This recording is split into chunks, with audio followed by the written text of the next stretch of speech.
Bonjour à tous, alors nous allons corriger dans cette vidéo l'exercice 98, page 52. Alors là, dans cet exercice, on fait un petit peu appel à tout ce qu'on a vu sur les racines carrées, décomposition, écrire sous la forme a racine de b, etc. Alors, voyons comment on peut faire. Alors, racine carrée de 5 sur 36, d'abord, on peut décomposer, enfin en tout cas séparer les racines carrées en écrivant racine de 5 sur racine de 36. C'est ce que j'ai fait ici. Pareil pour cette racine carrée-là, on va l'écrire racine de 20 sur racine de 9. Tout ça, c'est des propriétés du cours. Donc, racine de 5, je ne peux pas y toucher. On ne sait pas combien ça fait. Donc, on le laisse comme ça. En tout cas, ce n'est pas un nombre entier. Racine de 36, ça fait 6. Donc, je peux écrire 6 ici. Là, j'ai 2 fois racine de 20 sur racine de 9. Racine de 9, je sais que ça fait 3. Donc, j'écris un 3 ici. Et puis, racine de 20, je peux décomposer 20 en 4 fois 5. Donc, racine de 4 fois 5. Ensuite, je vais séparer ici les racines. C'est ce que j'ai fait dans cette partie-là. J'ai réécrit racine de 5 sur 6, plus 2 fois racine de 4 fois racine de 5, le tout sur 3. Racine de 4, je connais, c'est égal à 2. Donc là, ça va me faire 2 fois 2 fois racine de 5. C'est ce que j'ai écrit ici. Après, 2 fois 2 fois racine de 5, c'est 4 racines de 5 sur 3. Donc j'obtiens donc racine de 5 sur 6, plus 4 racines de 5 sur 3. Comme là, j'ai deux dénominateurs différents, pour pouvoir additionner, je vais mettre au même dénominateur. Donc, je vais multiplier par 2 en haut et en bas ici, pour avoir 6 au dénominateur. 4 racines de 5 fois 2. Pour le multiplier par 2, je multiplie simplement le 4 par 2, puisque là, j'ai 4 racines de 5, c'est 4 fois racine de 5. Et 4 fois racine de 5 fois 2, que je vais écrire ici. 4 fois racine de 5 fois 2. Là, il vous suffit de multiplier le 4 et le 2, et ça fait donc bien 8 racines de 5. C'est ce que j'obtiens ici, 8 racines de 5 sur 6. Alors, racine de 5 plus 8 racines de 5, c'est égal à quoi? Puisque là, comme j'ai au même dénominateur, je peux additionner. Racine de 5, en fait, c'est pareil que 1 racine de 5.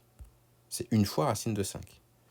Donc, 1 racine de 5 plus 8 racines de 5.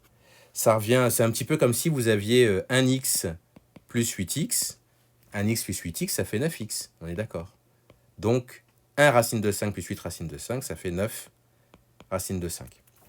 Pour expliquer aussi pourquoi c'est comme ça, c'est parce qu'en fait, on factorise par racine carrée de 5. Je ne sais pas si vous vous rappelez comment on factorise. Je vais vous l'écrire ici. C'est comme si on faisait racine carrée de 5 fois 1 plus 8.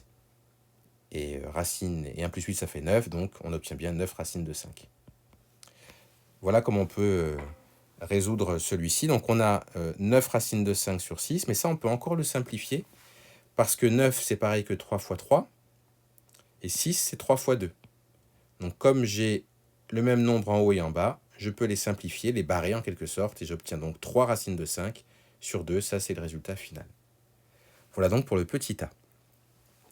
Pour le petit b, alors on va faire de façon un petit peu différente. C'est pas tout le temps la même méthode, donc c'est vrai que c'est pas toujours évident de trouver quelle méthode appliquer. Mais en fait, en gros, si vous appliquez une méthode et que vous voyez que vous êtes coincé, c'est qu'il faut essayer de trouver autre chose. Alors pour celle-ci, j'ai choisi, là j'ai deux racines carrées, je vais les mettre ensemble, sous la même racine. Donc racine carrée de 14 fois 3 sur 3 fois 8. Puisque quand on multiplie des fractions, on multiplie les numérateurs entre eux et les dénominateurs entre eux. Mais là, au lieu de calculer, comme je vois que j'ai 3 en haut, 3 en bas, je peux les simplifier. Ça me donne donc racine carrée de 14 sur 8. 14 sur 8, c'est une fraction qui est simplifiable. Si je divise par 2 en haut et en bas, ça me fait 14 divisé par 2, ça fait 7. 8 divisé par 2, ça fait 4. Donc ça me fait racine carrée de 7 sur 4. Et ça, maintenant, là, je vais séparer les racines. Donc, racine carrée de 7 sur racine de 4. Là, ici, j'ai séparé les racines.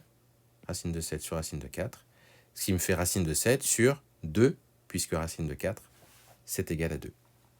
Un peu compliqué cet exercice, mais c'est bien de réfléchir à la manière dont on peut faire et d'essayer de tester des choses, puisque c'est c'est comme ça qu'on progresse. C'est en faisant des choses qui sont difficiles qu'on progresse. C'est pas en faisant des choses qui sont faciles à faire.